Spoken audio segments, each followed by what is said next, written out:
3 2จุกยังอยู่เลยเอาเร็วสวัสดีค่ะสวัสดีค่ะชื่อเร็วสิพูดด้วยสวัสดีค่ะหนูชื่อใบตาลชาแนลไม่ได้ยินเลยเอาดังๆเอาใหม่สวัสดีค่ะหนูชื่อใบตาลค่ะเป็นเกย์ก็น้องเดี๋ยวไปเจอใบตาลชาแนลทำไมช่วงนี้เขินนะอันนี้อะไรคะอันนี้ไข่อะไรคะไข่เซอร์ไพรส์เอ็กไข่เซอร์ไพรส์เอ็กของสมาร์ตี้เนาะน้องตาลแกะที่ช่วยแม่แกะนะมีทั้งหมด6ฟอง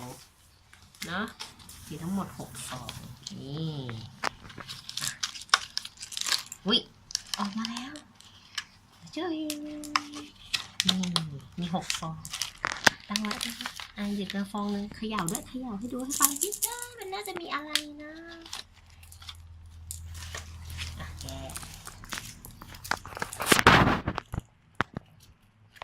อันนี้ประมาณ5ฟรังมี6ฟองฟรังละ30ประมาณ35 บาทนะคะการยื่นให้ดูก่อนการยื่นให้เขาดูกันนะขยะดี1 2 3 1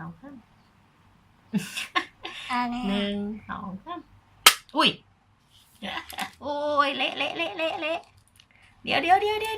อย่าคนนี่อย่าคน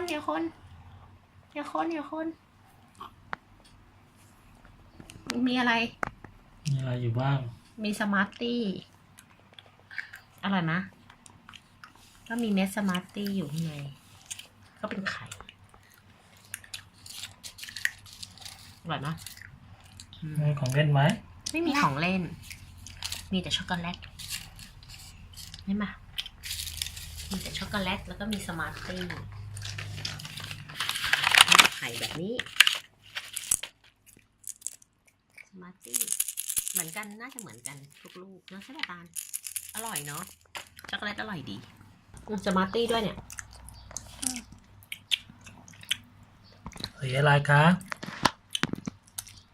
สมาร์ตี้สีอะไรเนี่ยวันนี้สมาร์ตี้เซอร์ไพรส์เอ็กบ๊ายบายสวัสดีค่ะด้วยสวัสดีค่ะสวัสดีสูงเลยก้มหัว